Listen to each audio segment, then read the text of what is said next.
Bismillahirrahmanirrahim. Alhamdulillahi rabbil alamin. Wa bihi nasta'inu ala umurid dunya waddin. Wassalatu wassalamu ala sayyidina Muhammadin asyrafil anbiya'i wal mursalin wa ala alihi wa ashabihi ajma'in, amma ba'du. Faqad qala Syekh al-Musannif rahimahullahu ta'ala wa adama an-naf'a bihi wa bi barakati ulumihi wa bikum fid daraini amin. Rabbi yassir wa la tu'assir, Rabbi tammim bi khair. Dibuka kitabnya Bu, halaman 11. Kita lanjut pada fasal yang ke-7. Adab mengaji ilmu. Kalau bahasa Arabnya talabul ilmi. Utlubul ilma minal mahdi ilal lahdi. Tuntut ilmu, cari ilmu, wabil khusus ilmu agama. Dari semenjak kapan? Minal mahdi, dari mulai timangan, dari masih kecil, dari masih orok, ilal lahdi, sampai batasnya nanti kalau kita mati masuk kuburan, masuk liang lahat. Lahdi itu liang lahat. Jadi digali kubur Bu, kotak 1x2. Di kitab afdalnya itu dalamnya. Umum kita orang Indonesia kan tingginya 160 170. Tambah tangan begini Bu. Jadi kalau ada orang diri tangan begini. Ya kira-kira 2 meteran lah. Cuma numpang tanya, ada nggak zaman sekarang kuburan dalam 2 meter? Boro-boro 2 meter, semeter juga kagak. Kadang-kadang mungkin setengah meteran ya, 60-70 cm. Kita jongkok, itu mayit tuh, kelihatan. Jadi itu kotak, ntar dicowak lagi. Nah, jadi di kuburan di sini ada cowakan, itu namanya liang lahat. Mayit dimentokin, dipepetin. Tuh. Jadi kalau nanya, Ustadz ngaji sampai kapan sih berhenti? Kalau dia masuk liang lahat baru berhenti ngaji. Kalau masih hidup, ngaji terus. Makanya pedoman kita, mari ngaji nutut ilmu sampai mati. Jadi kalau dia mati nggak ngaji, repot kalau mati ngaji. Yang hadir pocong semua. Orang kalau dia mati kagak sholat, disolatin. Orang mati nggak ngaji, di ngajiin. Nah itu bedanya. Sekarang kita masih hidup, wajib ngaji. Jadi perlu kita pahami Bu, yang wajib bukan hanya sholat fardu 5 waktu, bukan hanya bayar zakat, bukan hanya puasa Ramadan, ngaji pun wajib. Jadi kalau ada orang ogah-ogahan nggak ngaji, nggak mau nuntut ilmu agama, maka dia berdosa. Karena definisi wajib itu dikerjakan dapat pahala, ditinggal berdosa. Ya.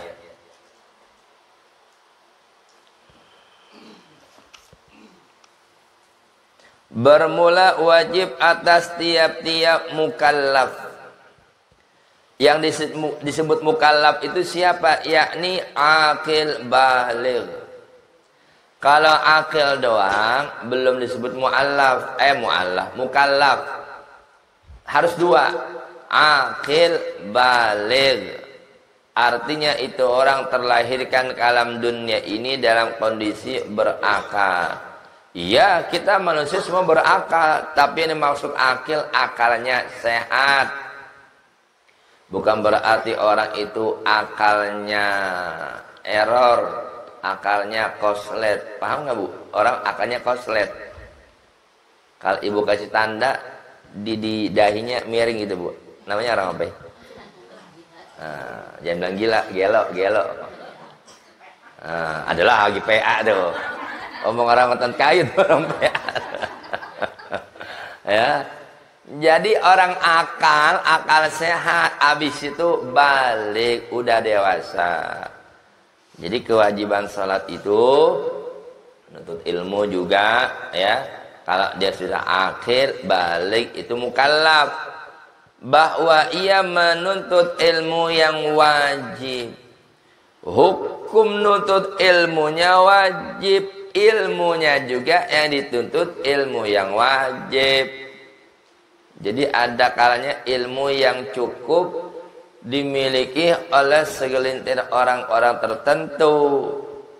Tapi ada juga ilmu yang wajib dipahami dimiliki oleh masing-masing orang yang beriman. Dia harus tahu, ibu sholat.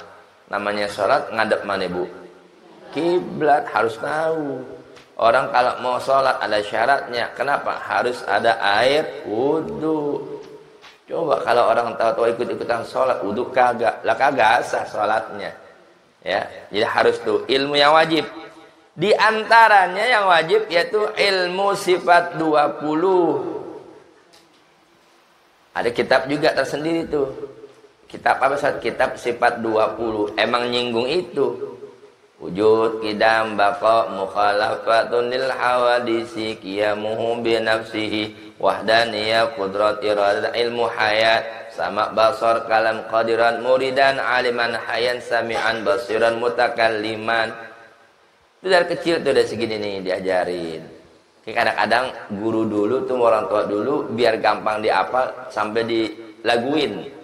Wujud, qidam, baqa, mukhalafatun lil hawadisi, qiyamuhu bi nafsihi, wahdaniyah, qudrat, iradat, ilmu hayat. Jadi tuh anak ngapalnya lewat lagu, membantu. Pergi anak-anak itu bu bersih, nggak ada dosa. Jadi kalau ngapalin ilmu-ilmu agama, anak itu masih bersih, nggak punya dosa, itu ilmu cepat nempelnya.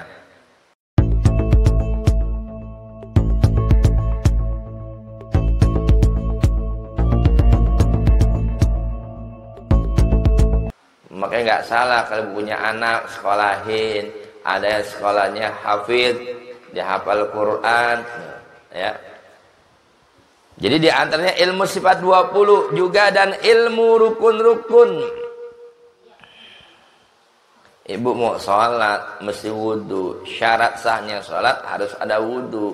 Nah wudu nggak sembarangan. Wudu itu beda sama cuci muka. Rukun wudu itu ada 6. Niat, basuh muka, basuh kedua tangan kanan kiri, basuh sebagian kepala, basuh kaki kanan kiri, tartib. Itu rukunnya tuh 6. Selebihnya apa? Sunnah. Air kumur-kumur, sunnah. Istinsyak, istinsat, ambil air, sedot hidung, buang lagi, nah itu sunnah. Mengulang 3 kali, sunnah. Cara juga wudu beda sama cuci muka. Ibu ambil air, cukup bilas muka, udah kelar. Nah kalau wudu dari ujung rambut nempel sampai dagu, kanan kiri nih kuping ada pentil ini nih. Nah muter semua harus kena. Jika ada orang wudu ini nggak kena, nggak sah. Begitu juga membasuh sebagian kepala, ingat bukan rambut. Mashubak dirraksi, raksun kepala. Kalau rambut sya'run. Jadi jangan sampai ibu orang perempuan pakai hijab umpama, mungkin wudunya di tempat umum khawatir kelihatan. Tapi ibu jangan salah basuh, muka kena, akhirnya dicolek, ambil air lewat belakang, yang dicolek rambut. Salah, nggak sah. Kepala ini gimana Ustaz? Agak ditekan dikit. Nah gitu. Kepala itu, maaf saya bukan rambut, ini kepala. Ini kepala bukan? Ini kepala bukan? Ini kepala. Jadi mana aja ibu mau ambil sini boleh, mau sini boleh, yang penting palanya kena. Coba kalau umpama rukunnya disebutnya rambut, lah kesian nasib tuh laki yang pada botak gimana? Iya kan? Yang pada rontok tuh rambutnya. Andai kata rambut jadi rukun wudu, Jangan-jangan pakai rambut palsu dulu saat Ibrahim. Jadi kepala, biar katanya nggak ada rambut, ia mengkepala, mashu ba'dir ra'si, membasuh sebagian kepala. Jadi artinya ibu kalau umpama sini nggak kena, laut belakang nggak apa-apa, buka hijabnya dikit, tapi jangan rambut, kepala agak tekan dikit. Kata orang utan kata nggak, digecek, ditekan itu, biar kena kepalanya gitu. Tuh ilmu itu penting bu. Jadi wudu nggak salah-salan. Ya. Apalagi maaf kadang-kadang kita ini ngeliat orang wudu, ya mungkin maaf kalau dia nggak ngerti atau gimana. Pas jurusan kaki paling enak bu, begini aja bu. Apaan wudu begitu saya bilang? Dibasuh, ini jari sampai masuk kaki sama air tuh, bawahnya juga masuk. Semua tangan nggak begitu bu. Apalagi model maaf yang kukunya panjang. Makanya sunnah kuku itu digunting begitu, biar air masuk. Jadi bukan asal basuh doang. Ini kan kadang-kadang suka ada lipet-lipetan tuh bu. Jadi teliti wudunya, nggak sembarangan ya. Jangan sampai akhirnya orang bertahun-tahun dia ibadah, nauzubillah min zalik, ternyata ibadahnya nggak keterima. Gara-gara apa? Wudunya nggak bener. Dia ngerasa wudu, ngerasa udah sholat. Sholatnya kagak sah, nggak sah gara-gara wudunya nggak bener. Kata Nabi apa?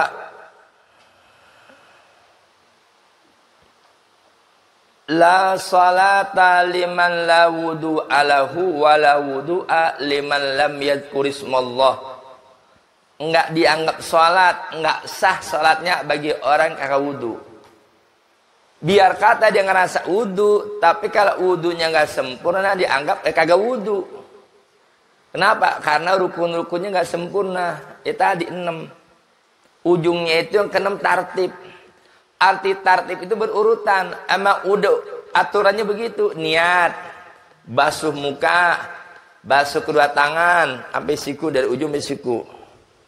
Makanya sunnahnya lagi pas tangan, nggak, hampir mustahil bu, nggak mungkin orang wudu ujungnya sampai siku banget. Pasti bu lebihin dikit, betul nggak? Kali ada orang wudu ditaker apa segini. Emang sunnahnya lebihin dikit. Nah, kenapa? Karena nanti orang itu saking wudunya dia jaga, ada asarnya, efeknya, nanti bercahaya, termasuk muka tadi. Makanya kan sunnahnya 3 kali bu ya. Begitu ibu wudu yang ketiga kali, terakhirnya ibu basuh ke leher. Nah begitu. Ibarat ibu perempuan nih, kan pakai bedak ya. Ibu perempuan pakai bedak, semua muka doang, apa leher dibedakin juga? Dibedakin kan? Kalau leher nggak dibedakin bagaimana? Nah itu paham. Muka putih, leher hitam. Kan nggak nyambung. Jadi nanti ibu wudu bercahaya muka, lehernya juga ikut bercahaya. Begitu. Tangan lebihin dikit. Kalau sekarang di dunia mungkin maaf, ibu punya perhiasan pas-pasan, ya punya gelang cuma atu. Ya kalau kayak dikit lumayan deh, berenceng tuh. Kadang-kadang kalau lebaran minta maaf, bu, lebaran nih, bentar. Kalau di surga emang ibu tak dapat gerincingan tuh. Kenapa? Ibu wudunya sampai sini. Ya. Kepala, kaki. Jadi nggak bisa dirubah-rubah. Habis niat, kepala dulu. Habis kepala apa? Kaki. Jadi diputar-putar, itu namanya nggak tertib, nggak sah. Jadi di dalam tertib itu harus ada tertibnya, urutannya. Niat, basuh muka, basuh tangan kanan kiri, basuh sebagian kepala, basuh kaki kanan kiri, tertib, selesai. Itu rukunnya wudu. Jadi harus diperhatikan. Jadi kadang-kadang bu, bukan kita menghina orang yang wudunya belum benar, cuman jadi kesian. Artinya apa? Ya Allah, jangan sampai ada orang puluhan tahun di ibadah sholat, di wudu, tapi mungkin masih kurang paham masalah ilmu wudunya. Duduk di pengajian ogah-ogahan, akhirnya kagak paham.